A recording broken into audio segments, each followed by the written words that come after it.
Hey everybody, it's Matt from Made Up Movies. This is Mike Kolar. Hey, from Made Up Movies, it's Mike Kolar. And we are here to talk to you about our new Patreon page.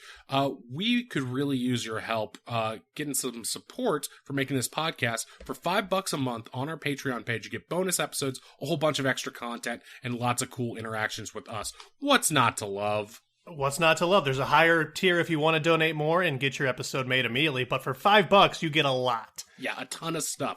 So check out patreon.com/madeupmoviespod, or you can find that link on our Twitter at madeupmoviespod. And yeah, $5 a month, a bunch of extra content. It's yours. Check it out. Made Up Movies Patreon. Thank you. Y'all hear that? Made up movies, made up movies. Yeah, oh yeah. Made up movies, made up movies. Yeah, yeah, yeah, yeah. Made up movies. Movies in your face now, come and get an earful. Made up movies, made up movies. Hello and welcome to Made Up Movies. I'm your host, Mike Kohler. With me, as always, is the left foot to my other left foot, Matt Shore. Here he is. Whoa! We Two ain't left good feet. at dancing. No, we good at suck. Can barely dance. walk because of our feet. Ah, my left foot. I ain't yes. never seen that movie, none. My two left feet. My two left feet. My two left feet. Hello, I'm also here. So, Kolar, as we often naturally do, we often talk about discussions. So what discussion do you have for us to start? Well, this first I was podcast going to bring up today? our podcast. It's called Made Up Movies, where we review True. movies that might not exist. That's true. And you can send in a movie of your own, and we might review it here on the podcast. But yeah, let's have a discussion. Let's have a Why discussion. don't you, if you got fake movie ideas for us to review, movies that don't exist, you can send them to @MadeUpMoviesPod on Twitter. Yes. That's where I prefer them. I don't like them in the email. You could just send them to. You could send us a letter. Send us a letter. Oh, Send us a formal writ. Pound that on your churches, Martin Luther. You whiner. Nail it to the Lutheran Church. And oh wait, no, he was the Lutheran Church. He was the Lutheran Church. He was. I don't remember boy. what he was doing. He was mad at some church or the other. He Anglican nailed it to a Church of England? church. Go nail. He mailed a bunch of problems. He was the original Karen to a certain extent. He really was like, here's everything you're doing wrong. Hey. And he's like, I'm doing it in public so everyone can see. Everybody's like, It's whoa, kinda- nobody's ever complained like this before. Everyone was just like publicly flogged when they did that. So he did it in like a passive aggressive roommate kind of way where he leaves a note and then runs away so people He's can like- read it. Wait a minute, why are people paying to have their sins absolved here on Earth? And then the people... the Oh, Catholic- right, yeah. Well, I mean, that was kind of bullshit anyway. Yeah, it's a good scam, though. Pretty good It's a scam. good scam. It's a good scam. Absolve your sins for a couple bucks over here. Yeah. That's a good scam. All right, so what discussion topic did you have for us The today? topic of discussion. What if you had a time machine and you could... No, that's a different thing. I thought you were actually going to do it because, I mean, without spoiling the TV show that just ended that everybody is talking about, if you're a fan of Prestige TV, you'll know what that prompt is, even if it's 12 years from now that you're listening. It's not... You'll still know. It's not about time travel. It's about regrets, Matt. That's what it's actually about. And a very famous teacher character named after a scientist getting very upset about the premise of time travel existing. That made me laugh. That was really funny. No, that's not what it's about. My question is much stupider, and it's not really a question. It's more of something about my life, and I don't know if I was just trying to see if it's weird or not. It's about Ask Judge Shorster. It's Yes. It's about. Okay, I'll decide who gets to be set on fire. No. It's not a big deal. It's just about sandwiches. It's about sandwiches, and I know you know a lot about sandwiches. Well, yeah, I do like sandwiches. Yeah, All you right, like go sandwiches. ahead. Okay, so you know, so you know Swenson's, right? Swenson's. Oh, sure. Galley Boys. Ohio's very famous fast food-ish place. Yeah. Well, for a long time, when I would go home, I would buy Galley Boys, and I would bring back like 10 with me, and then freeze them, and then eat them over time. And I was just curious if that was an insane thing to do. That was what I wanted I to don't know. I think if you have a good process for doing that, that's okay. But I feel like maybe with an air fryer, that wouldn't be that bad. I mean, like, bringing them back. I feel like bringing them back to life. Because, like, there's certain... I forget what's on a Galley Boy specifically, but I don't feel like there's a lot of veg. But There's I no feel veg. like... It's like cheese, meat, barbecue sauce, and tartar sauce, which is just called their special sauce. Oh, it's tartar sauce? Oh, Yeah, I it's didn't tartar- realize that. Yeah, which I don't know if is good to heat up. Well, I think what we're leaving out right now is that if you're somewhere else around the country or the world, what's fun about Swenson's is that if you go there in your car, they don't really have like roller skating waitresses, but it's sort of that vibe where they have to run to you, and if they don't run, they'll get fired. Because my friend worked there, and he said a lot of people got fired because they didn't run to the car. Right. It's like it's a great way if you did cross country in high school to have like a job before college, I guess. So these waitresses, they like put like a little tray on your window, and so you can eat in the car. It's like in the car, and it's fun. And you're supposed to. I always tip them. I don't know if you're supposed to, but I always do. I feel like I get tipped half the time.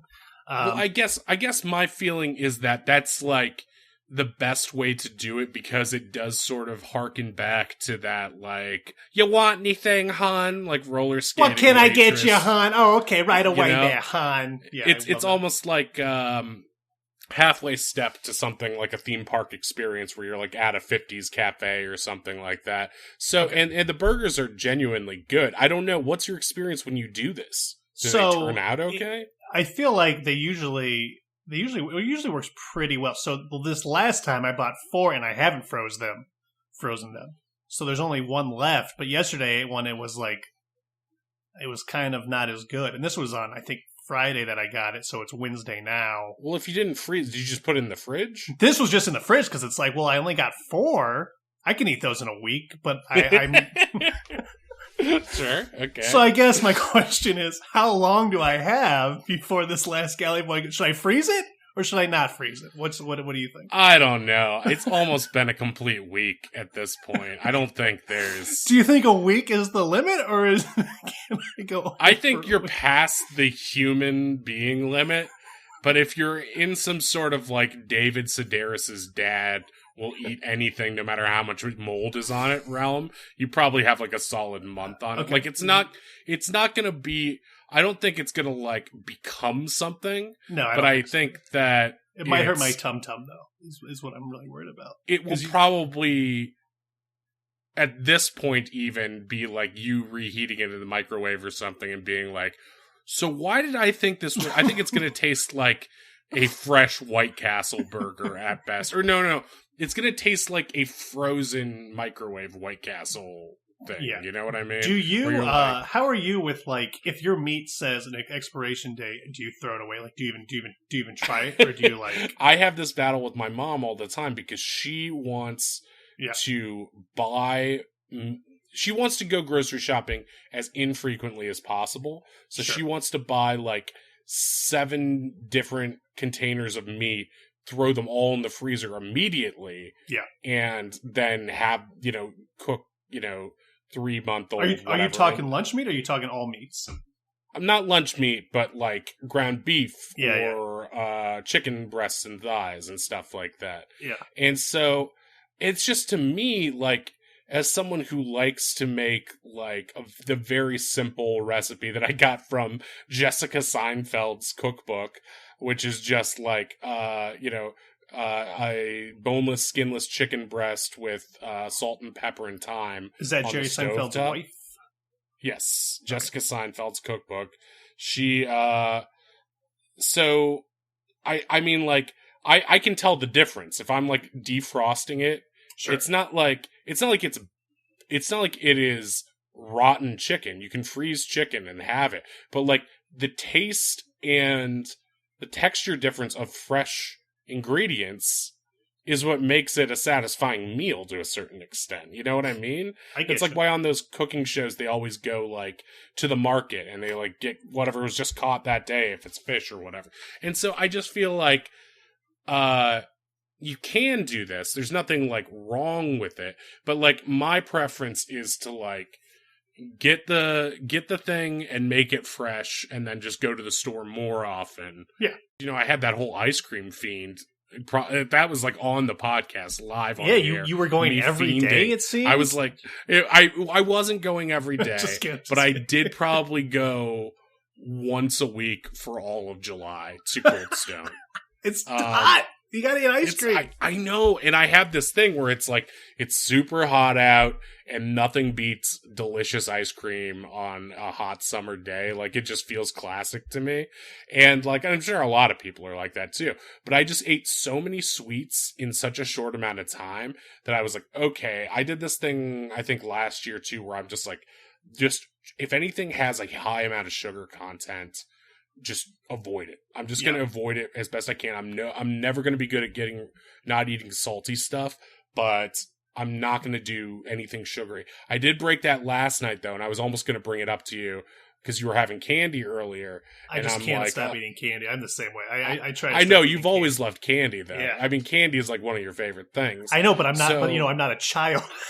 I know, but I love that it. I think so much of you is so. I find that endearing, like your love of candy and your love of Legos, because it's almost like incongruous with like the incredibly sarcastic, comedian / bartender who works at a jazz club who also loves candy, and like it balances you out in a fun way. I think my heart does not love it though, is what I'm saying. Yeah, sure, of course. But like you've been doing stuff too. Like you got the what is it? The exercise bike. Yeah, I mean it's sitting behind me right now. I don't remember the last time I turned it on. It's been that's because you're using the pedaling motion to heat up your Swensons as it like comes out of the. It tastes good if you heat it up like at a very slow 5 hours. You gotta slowly heat it up.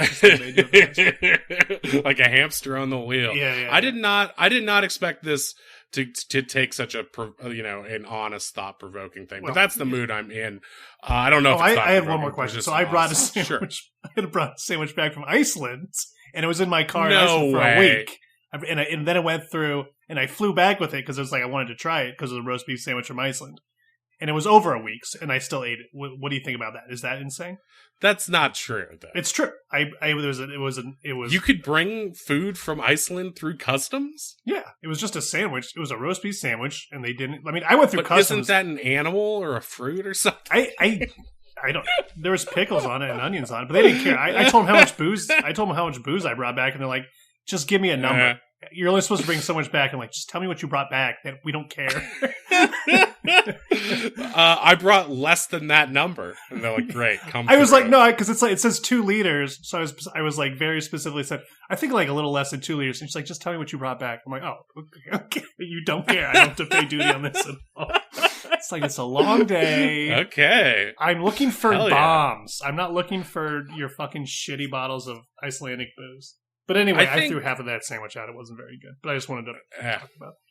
Anyway. I mean, I don't think, yeah, we should, but I think if it's in the fridge, I think if it's on the counter, that's the thing. It went from the car to the fridge into my bag for 8 hours, into my car, into the fridge. But how long was it in the fridge? I don't know. Intermittently. It wasn't there completely.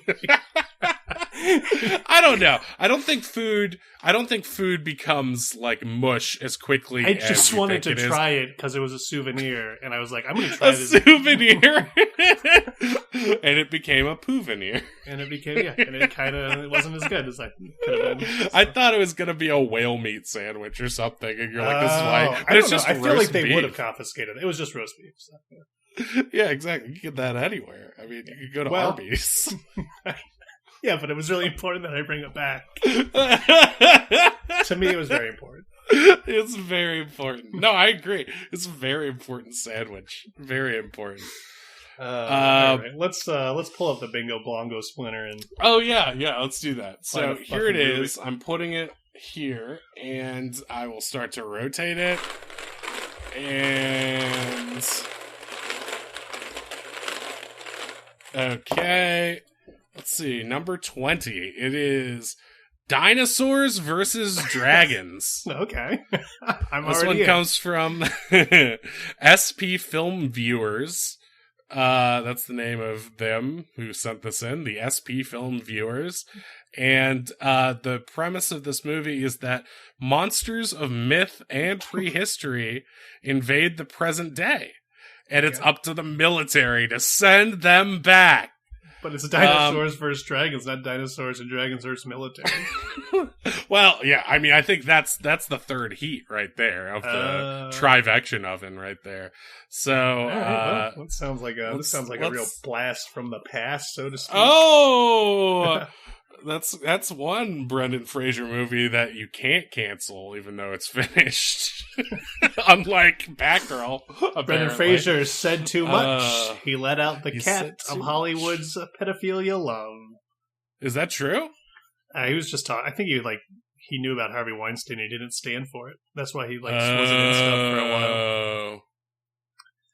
Yeah, he's an actually good guy, I guess. Yeah, his mummy movies are good. Yeah. I always wanted to see that Looney Tunes movie he was in, but I never watched it. That's a real like a time when Jenna Elfman was your studio lead. I feel like Hollywood really, as much as some men like Brendan Fraser might go by the wayside, like Hollywood chews up and spits out ladies like no tomorrow. It's like just Harvey Weinstein over here. You know what I'm saying? Yeah, he's probably one of the major reasons. Yeah, that's the case. Yeah. All right, let's get off of that topic and let's put on our magic goggles that exist that we use for this show and put them on our scalps and I don't know. Just let me have my scalp covered. Yeah, you can have your scalp. Okay? Cover your scalp. I don't care. It's fine. I just need my scalp covered, okay? Hey, cover your. That's what hats do. That's what these things do. That's what Mocha Popo. All right, that's you. All right, let's watch this fucking movie. Okay. So, flick. All right.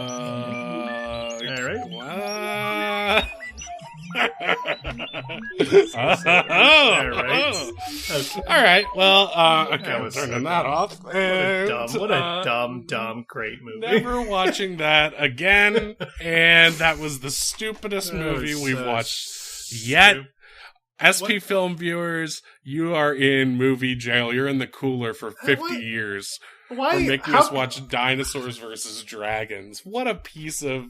Well, why could only the leader of the dinosaurs and the leader of the dragons talk like some sort of hive mind thing? I don't know.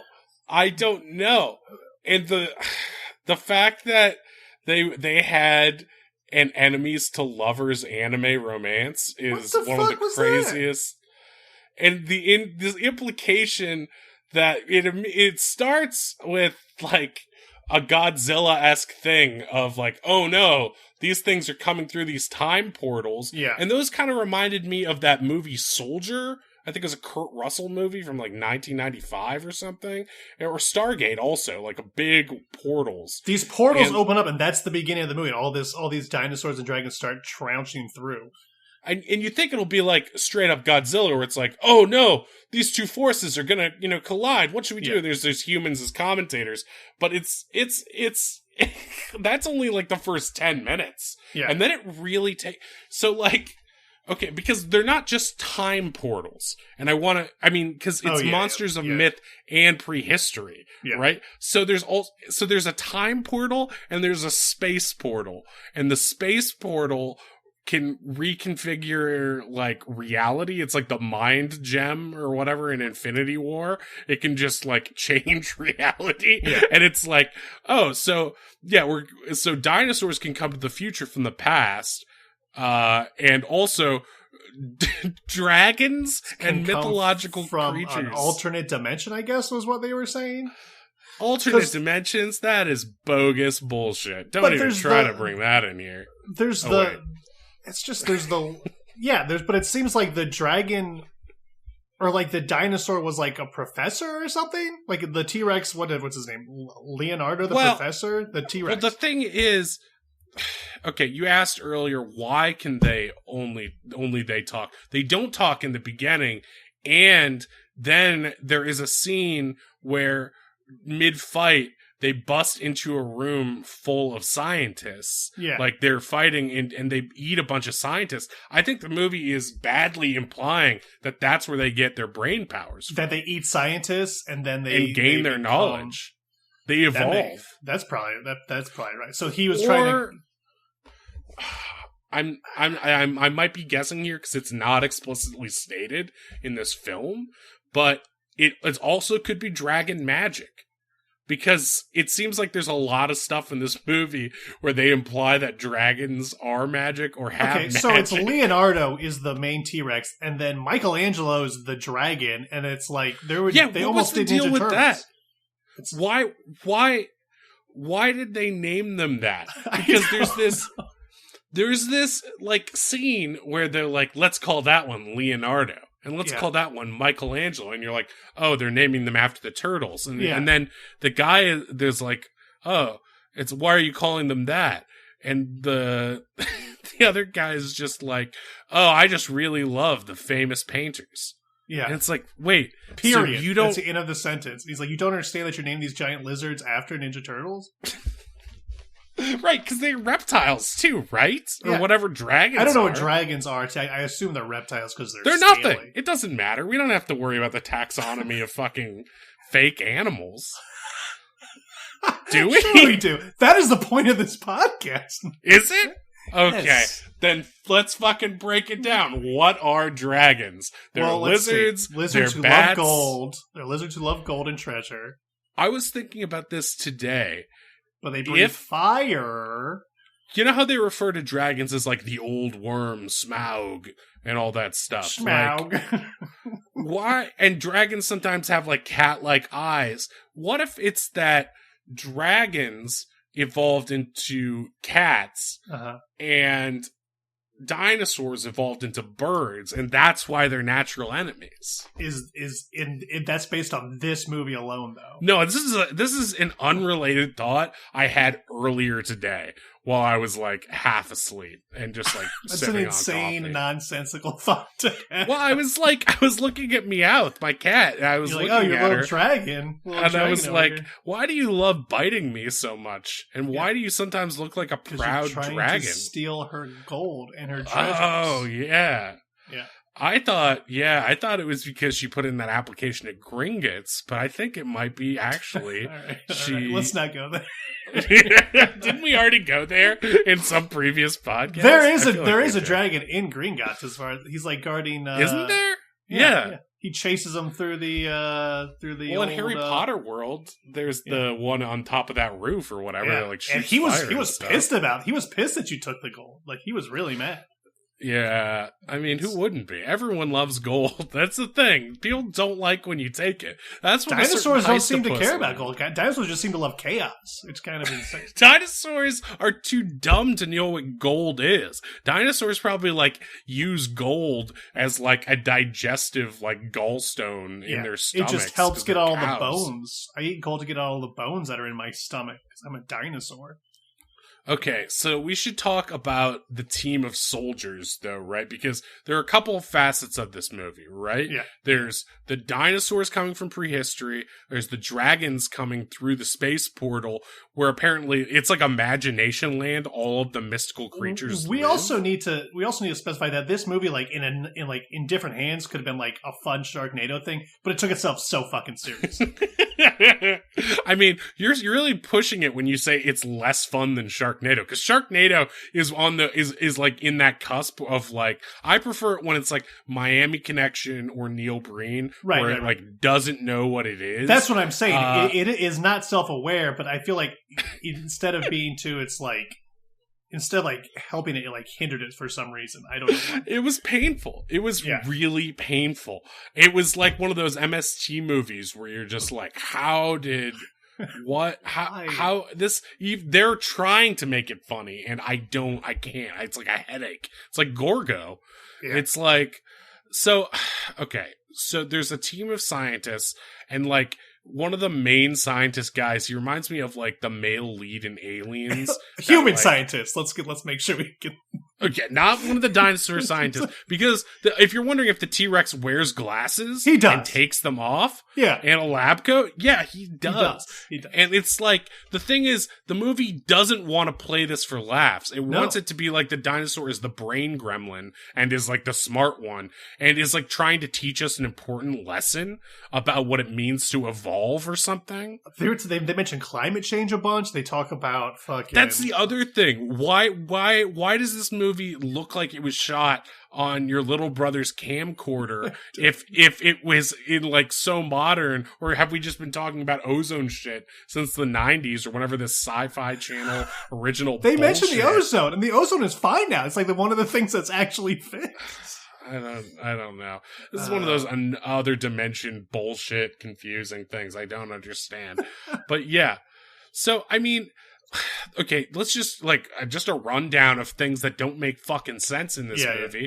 There's like a Viking guy who rides one of the dragons, who is like the interpreter from the land of fantasy, and they keep referring to Vikings as another amazing fantasy race. But Vikings existed. They're just people. They were just people. Their Vikings are real, but they keep talking about, they're like, oh, one of those made up characters like ninjas or Vikings or pirates. And it's like, those are all things that are real. What does this movie have such a tenuous grasp on reality that it doesn't understand that? Well, they also have like that team of football players, and it's like football players are also real. They're also like, it's just like any job that? is fantasy. Well, they said, okay, this is the really fucked up part that like really bent my mind. Yeah. Was that one of the scientists who's like the color commentators of everything that's going on, who's just like sitting at a big like TV broadcast booth, like watching dinosaurs destroy shit, is just like, the football team I dreamt up when I was 12. And it's like, so it's literally the realm of fantasy is literally contains, it's like imagination land. Stuff like that not even like the zeitgeist, not even stuff that the entire world thought up, and it's like unicorns, they exist in the realm of fantasy. It's like, no, it's down to this scientist and his fantasies. They also affect the movie. It's like, you were a very boring kid who had very boring dreams. Also, this movie bounces around from character to character so much. It introduces like 30 characters. It introduces all of these characters, and it stays. It's written as if it was just a first draft, and it was just continue. It's like, maybe these characters are our main characters. Let's try these ones. Let's change it.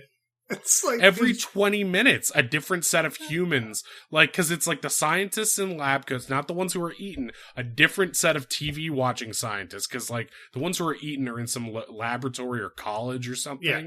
That's the building but it looks like a big, like, I don't know, rotunda, and they, like, break in through the roof of it, and they all look up, and they're like, ah! And the dinosaur and dragon Leonardo and Michelangelo start wolfing down on scientists, and then they get this, like, knowing look, like, we've just eaten the apple from the tree of knowledge, and now and you're like, wait, weren't those the main humans? And then no, it cuts to the football player, like the captain of the football team is like watching this in the distance with his team. It's fucking so weird.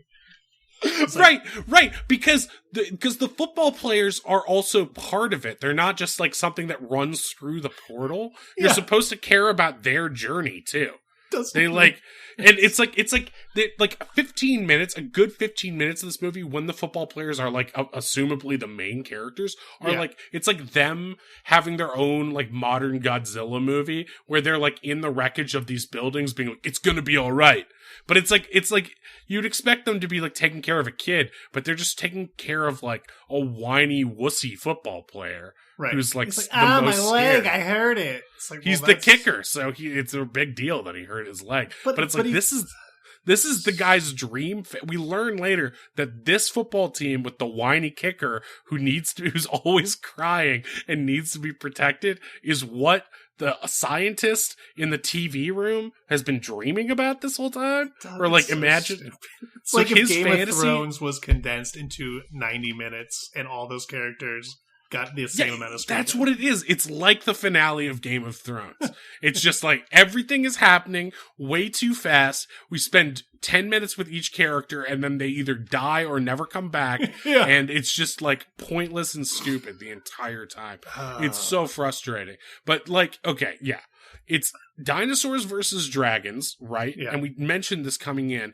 And I feel like I'm going insane having to reiterate that, but they only fight for like the first 30 minutes. The first like 10 minutes or so, they fight it, and then they're like on it. You said they have that anime thing, or they're like they're wrestling around, and then they start like, I guess, dinosaurs. I don't know what kissing looks like, but they're kissing. It's weird. I mean, if you want to see two puppets having implied dinosaur, reptile to dragon relations, Yeah, you're in the right place, and they're clearly hand puppets, and one of them doesn't even everybody look is like a watching puppet. them and clapping as it's happening.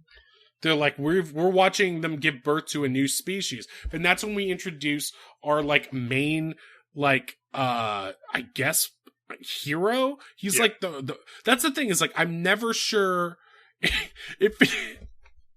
it feels like we're just supposed to root for the dinosaurs and the dragons, I guess. I think so. I mean, they seem like they paint them as the good guys, because that scientist who dream stuff seemed like had like a god complex, I guess, and they were trying to like stop him from. Well, and our main soldier dude, Frost Stetson, is his name. Like a Stetson cowboy hat. Well, he wears his a Stetson hat. Yeah, he does. And his name is Frost. And that's not apparently a code name or nickname. Nice. His name is Frost. And they go, stay Frost, and he's like, I always do. And it's like, okay, well. Yeah, with like the most dead eyes, and almost like, is that him being frosty, or is that him not being able to read a line? Does he like, not it's understand impossible. that he's supposed to... I always stay frosty. It's like, no, you need to be careful. There's dinosaurs and dragons out here. You gotta be careful. Well, then I guess I'm lucky they're cold-blooded. I don't know how that relates, man. I don't know what you're going for. Oh god, there they are! And then they fucking, it's like, he kills his whole team as far. So the second half of this movie revolves around our heroes using what they refer to as time bullets that they have to shoot at the dinosaurs to send them back in time.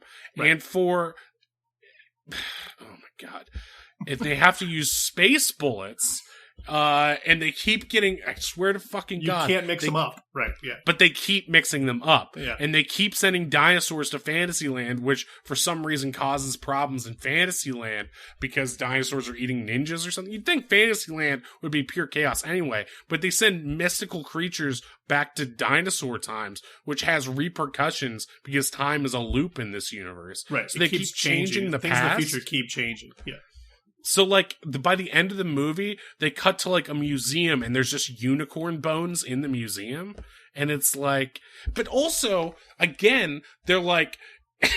in another incredibly frustrating scene in this movie, they cut to, like, inside a museum, and it's like, it shows a caveman, like, on display, and then because of the time jump, the caveman fades out and is replaced with a ninja. Yeah. As if history has been changed and we no longer had cavemen, we just had ninjas. But ninjas also existed. It doesn't make sense. Well, then there's also, they have the Statue of David, and it turns into Frost Stetson at the end, and you're like as if he went back, and the cock is way bigger. Yeah. And they have to blur it out, and it's like Ned Flanders. It takes up the entire room. It's like, god damn, Frost Stetson. And he still says they made it too small. I wonder no wonder he was so confident, right? It's like, no wonder he has a silent, quiet type. What's the word? Quiet. What am I trying to say? Strong silent type. I don't know. This movie melted my brain. It could be the goggles. It could be prolonged exposure to this movie. I don't know. We talked. You mentioned the child that Michelangelo and Leonardo birthed out of. It just sort of pops out of Leonardo's, like, I don't know, chest cavity. It's like, yeah, because it's like they imply that because of either I can't tell if it's that they're both magic or that I'm trying to make the movie make more sense by hoping that it's some sort of fantasy. It's birth from magic, because they're both male dinosaurs. They're like I think it's implied that they're both. Well, they both have male voices. I don't. Yeah, I guess maybe that doesn't mean anything. Yeah, who knows? Dragons maybe could be, female dragons have male voices. I mean, it's 2020, you know? But they sort of like that kid, what's his name? They make him like a Christ figure. It's very fucking weird. Yeah, why is he human? What is his Why name? is the child of did they run out of puppets? Homunculus. It's Homunculus. Homunculus. Yeah. Why is he named Homunculus? I don't know. Why isn't he named Donatello or fucking Raphael? Yeah, why isn't he? And he comes out and he's already like 12 or whatever, and he's just like, I am Homunculus. I will lead this tarnished land into a new future. You're like, and what? Like, why? Why? What fever dream is this?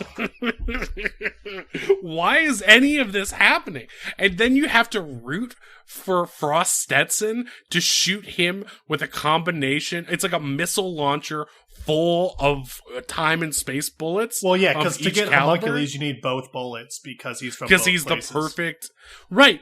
But is this?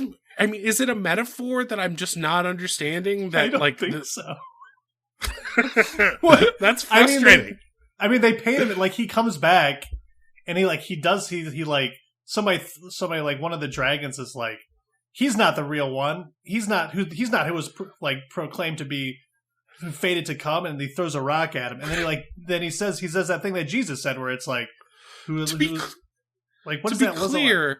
It's like a Brachiosaurus, and when you say throw a rock, right, we're talking about either a stop motion or a puppet, depending on the shot. I think that was stop motion. Dropping a rock from its mouth that is then thrown. It falls vertically in one shot and then flies horizontally at a child, and it just looks like someone is throwing a styrofoam dodgeball at some kid's face. And he says, "Are you without sin, Brontosaurus? Are you without sin?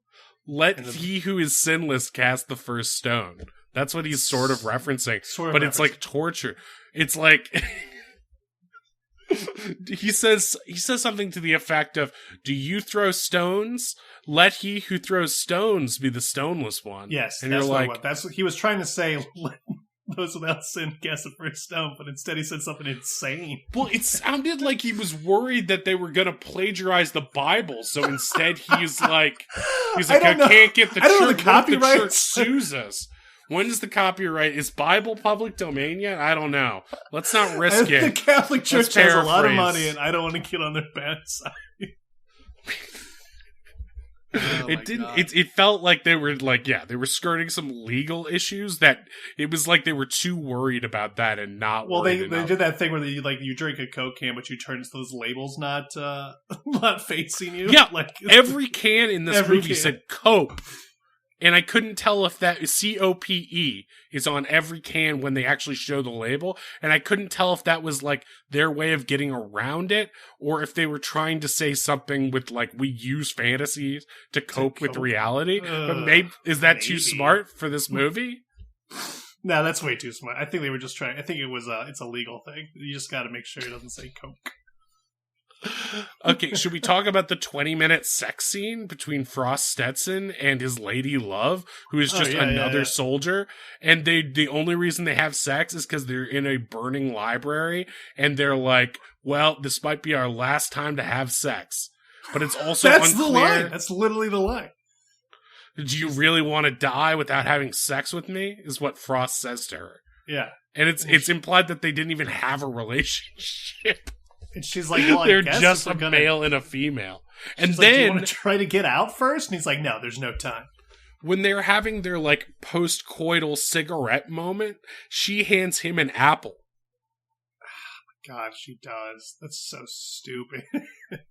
Are they referencing the burning of the Library of Alexandria?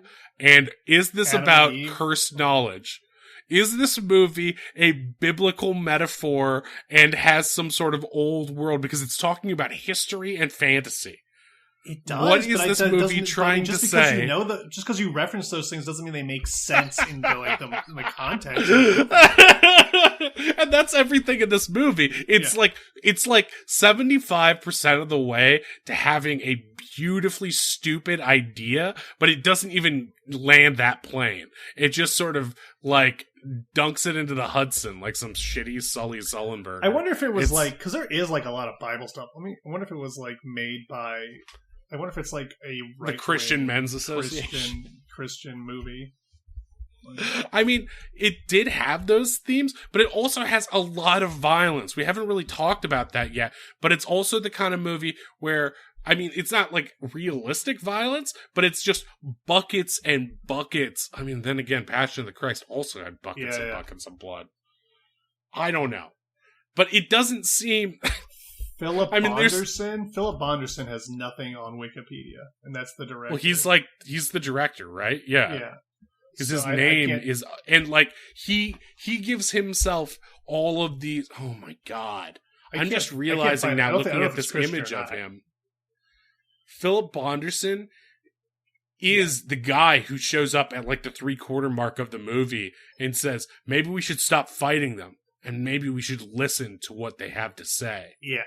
He might be the Neil Breen of, because Neil Breen like references himself as God all the time, so maybe it's like a similar sort of it's the Bonderson library that they're stuck in when they're fucking. Is that supposed to be like he's so sexy? Because he looks like Alfred Hitchcock a little. Yeah, like a more disheveled, like fat Alfred Hitchcock.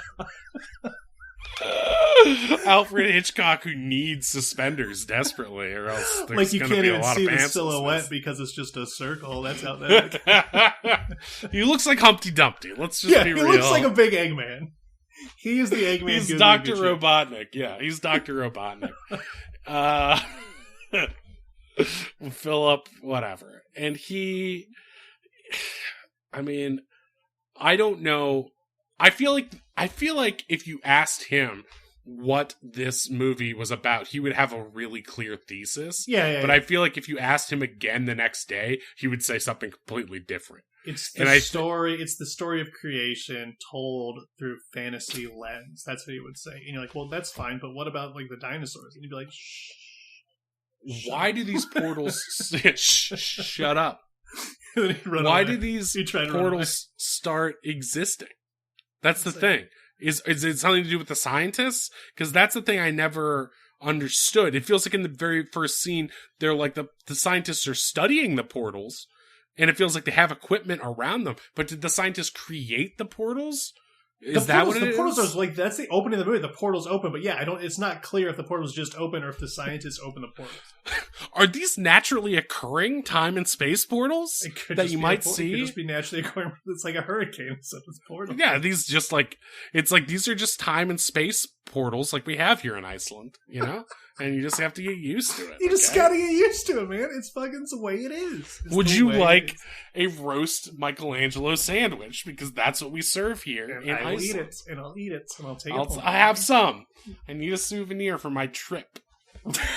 Look, you bring the money home. You can bring the money home. But money, what am I doing with money? No, you buy something. You buy a trinket and you put it on your shelf. And if someone asks, you don't bring the currency home or a sandwich home. So you said it was fine, and now I feel like you don't think it's fine. Well, now I'm thinking about it because this movie has made me. I was in a bad mood before, but I was in a much better mood than after I watched Dinosaurs versus Dragons. Thank you, SP Film Viewers. Sandwich. And the sandwich. That's what I'm saying. There's no permanence to it. Leave no trace, Shore. Leave no trace. When I went to England, I went to the Church of England and I got a little Jesus crucifix. And even though I'm not super religious, I like having it because it reminds me of that time and that place. And I also have some memories. You remember that anyway. Yeah, but I wouldn't, though. I wouldn't remember that every day, but when I look at it, I'm like, oh yeah, that's nice. But when I bit into that sandwich, it took me there as if but it wasn't even a good... No, I had to throw it away. The crunchy onions on it had gotten all soft. And the pickles, don't even get me started. But it did remind me, it's like, oh, this is just like my time in Iceland. This was nice. Yeah. So... The Dinosaurs and Dragons are in love and at war, and also we have to shoot them, but also save them. I mean, the end is like a giant sort of Helm's Deep type war, like with the football team and the dragons and the dinosaurs and and the football guys throwing footballs into the dinosaurs' mouths and saying 10 points? But what I does wasn't that mean? sure. They were all sort of fighting each other, and I wasn't sure who to root for. It wasn't like, oh, it's the orcs versus, it's the good guys versus the bad guys. It was like everybody, it was like a Royal Rumble. It was like, who am I rooting for? We were 70 minutes into this movie when I realized I hated Frost Stetson. And It that took you that long to hate him? No, I'm not done. I Oh, hated sorry. Frost Stetson like 2 minutes in. As soon as he said that, like, I always keep cool or whatever it was, I hated him because of his terrible delivery. But I realized that he was the closest thing to a protagonist I had in this And then movie. you got really mad? Yeah, and then I got really mad because I'm like, I can tell we're in the third act, big climactic battle, Helm's Deep sequence. I can tell we're in this sequence, and I don't care what's gonna happen. Like, he could be eaten, they could all be destroyed, and the dinosaur, like, because I really hate Homunculus or Homunculus. Oh, yeah, or he's whatever. such a fucking stick in the mud. Well, he's so holier than thou, and he's Yeah. like constantly flying around in his orb and shooting little lasers and enlightening people. And also, he's like, it's also, this is, so like in the Avengers, this takes place in New York. The final battle takes place in Tulsa, Oklahoma. That's where the final battle takes place. it doesn't make sense. I mean, and they also shoot Tulsa, Oklahoma, like it is any city you could ever want it to be, because it's mostly a Godzilla style playset model with giant puppets. But why not just make it New destroying. York then? Why not make it a big city with like consequence? I Why don't make know. it Tulsa, Maybe Oklahoma? whatever his name is, Toby Flenderson or whatever. Philip director's name. Anderson But Philip Bonderson. Maybe Philip Bonderson. is from Tulsa. It makes as much sense as anything else that happened in this movie. Yeah. But yeah, so, okay. I'm trying to piece this together. The portal's open. Beasts from history and beasts from... Okay, we should talk about the other beasts from each thing. That's at least kind of interesting. You do get...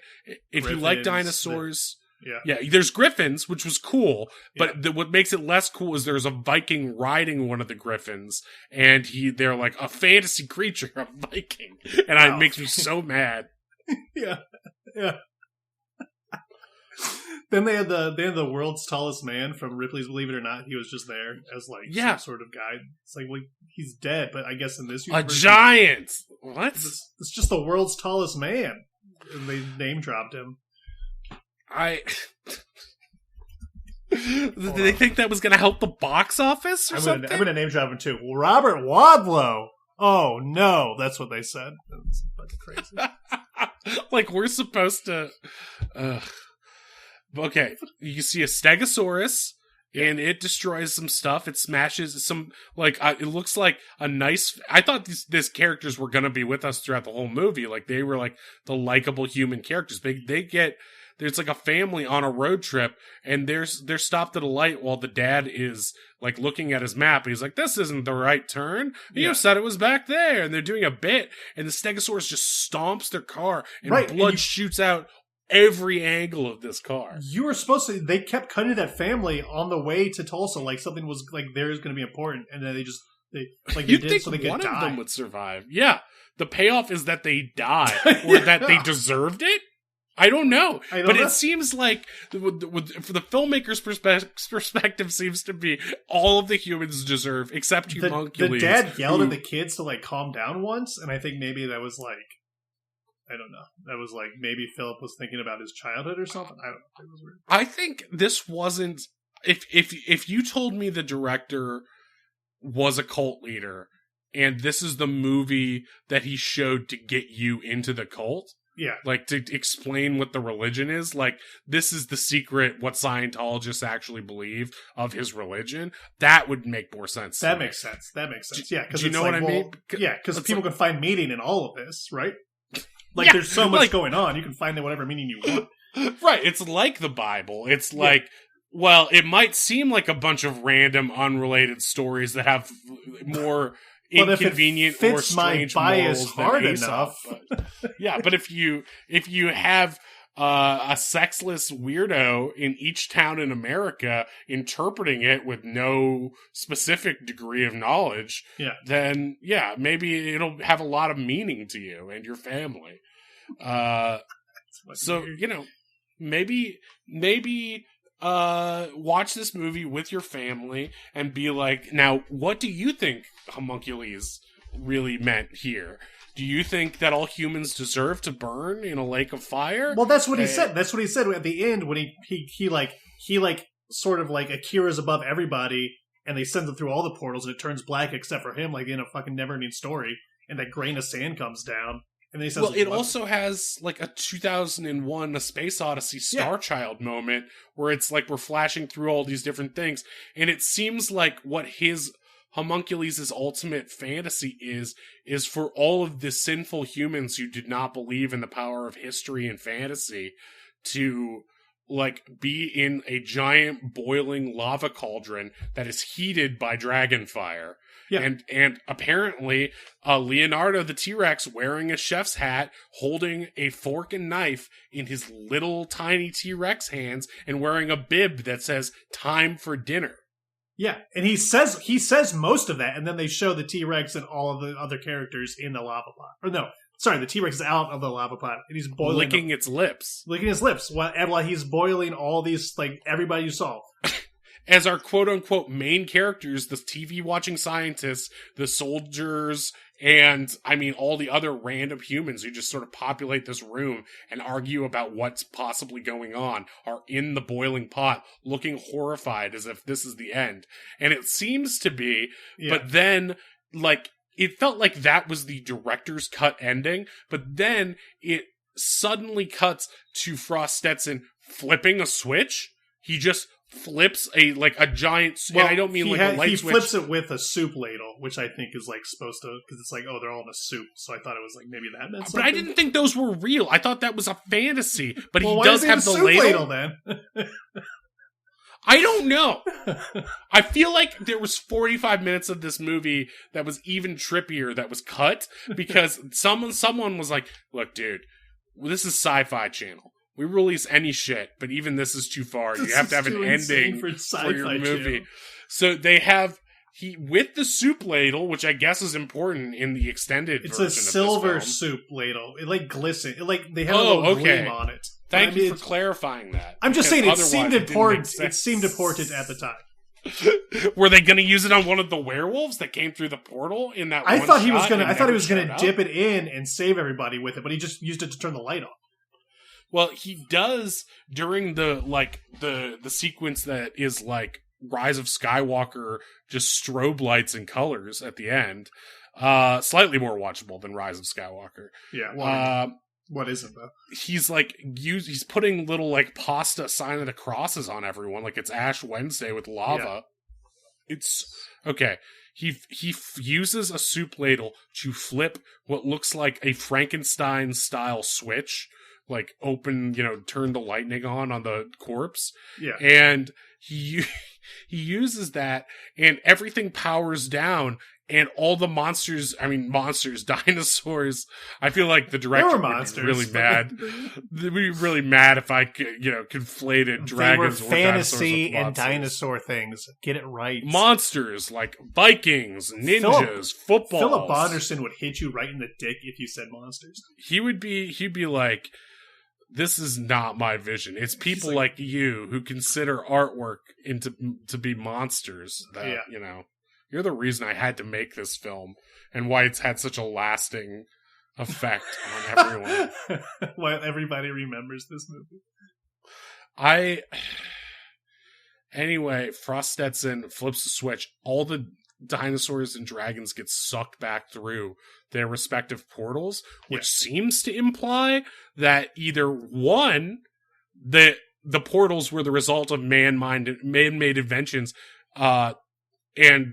which means they are responsible for this, which is maybe why they're being punished, but also two, that they could have fucking done that at any time. Right. And had just been chosen not to, because there's no, if for this movie to be functional, they would have needed to be like, the scientists be like, we need more time, we have to finish the device, but they never say that. But everybody gets sucked through except Homunculus is there, and Frost Stenson like walks up to him and like pats him on the head like he did a good job. Like, what does that mean? It's like, don't worry, kid, we have some real nice orphanages here. Yeah. It's like, oh, thank you, not, Father. And then he calls him Father. Yeah. It's almost like he's like soft adoption here. and Frost's like, maybe when you're older, which makes even less sense. Why did that scene last so long? It seemed like they're gonna end the movie and they just kept going. His hand lingers on his shoulder way too long. Yeah. And I mean, it's like, I couldn't tell what they were saying, because it also felt like the actor who played Homunculus was also sort of like, it looked like he had some sort of condition where he could have been 45 and small, or 12 real and actually Benjamin Button sort of thing. Yeah, or like Andy Milonakis. Yes, exactly. He's like Joe C or something. Yeah, and just like. But the end is them walking through the museum, and then they see like statues of them. So, like you see him. He sees the David. We see the ninja instead of the caveman, and instead of dinosaurs and dragons, which insanely in this natural history museum each have a separate wing. Yeah. So there's a dragon's wing. There's a signs that say this way to dinosaurs exhibits and this way to the dragons exhibits. Even though they've set up that they're fantasy, for whatever reason in this history museum, there's suddenly one exhibit in the center, which is the T-Rex with dragon wings. And it's just the bones. But it's like they were like, I don't know. It's like, oh, look what it's like they're visiting old friends, but all these it's so strange. It's so strange. Why are they still hanging out? I don't know. He's spending so much time with this kid after he said he was going to take him to an orphanage. He just had sex with that one soldier lady and never spends time with her again. But she's in the museum too. She's in the museum dressed as an Eskimo. Yeah, but she's an exhibit. I know, that's what I'm saying. It doesn't. That's what, like, she got sucked in the They portal. visit her, but she's literally on the other side of the glass with a bunch of not even other people dressed as Eskimos, which again are not fantasy creatures. No, but in this world, it's so insane. She's on the other side of the glass, the only living person amongst a bunch of mannequins or statues dressed like Eskimos. And Stetson and the child visit her as if she has been placed behind glass as an exhibit. And this is the ideal world or something? I don't know. But I mean, it says, and then like, as they're walking through the museum, if like, it finally like it pans up and it says the end ? So like, what does that mean? Why ? Who does that? Who says the end ? And then the question mark sort of tilts. Yeah. And goes underneath the end as if to underscore it. But then turns upside down. It turns to an underscore. It's so insane. I don't know, man. I don't know. This was this is like doing drugs, basically. Not good drugs. Not good drugs. It's like salvia. It's like smoking a bunch of salvia and having a bad time. So what would you rate this movie out of 10? Out of it's 10 not dinosaurs out of 10 dragons? Dinosaur. It's worse than in a week-old Icelandic roast beef sandwich. But better. It's a prehistoric Iceland sandwich. It's like a 1 out of 10. There's so much. It could have been so fun with all the stuff going on. There's just too much going on. Yeah, I give it a 1. I give it a 1 out of. I give it my lowest rating ever, which is a 1. I give it a 3 out of 10. There were some nice puppets. I got to see a Triceratops at one point. Yeah, you do like Triceratops, so that makes sense. It did get crushed by a bunch of buildings in a sequence that was kind of like 9/11 in a really uncomfortable eerily way. Like 9/11. Yeah, I don't want to get into it very much, but yeah, it was nice to see this Triceratops for 45 seconds before the buildings destroyed it. I used to like dinosaurs. That's what I'll say. And then this movie happened. So thanks a lot, SP Film viewers, for your amazing suggestion. Mm-hmm. This is Made Up Movies Podcast. If you've got an idea for a fake movie that we should review, send it to @MadeUpMoviesPod on Twitter. If you're listening to this on Apple Podcasts, please give us a nice rating and a review. We could really use those. I would really appreciate that. I think you can also leave ratings now on Spotify as well. So we really appreciate that. Anything you can do to help us grow. Oh, and also, we'll probably have the ad on this episode, but we've been doing bonus episodes on the Patreon, and still don't know how to say it. It's never going to learn. Yeah, you got it. And on the Patreon, and yeah, I think you're going to have a lot of fun with those because they're getting pretty crazy.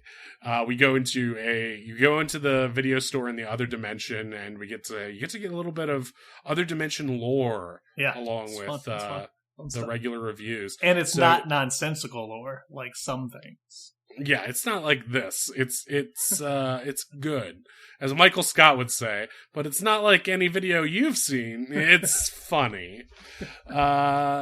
So yeah, that's all the Dinosaurs versus Dragons that I have. Dawn of Justice over here. Yikes.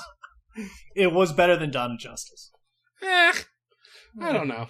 Let the sound off. I've never seen Dawn of Justice. Oh, you got it. We'll watch that next. All right, let's watch that next. All right. Bye-bye. See ya.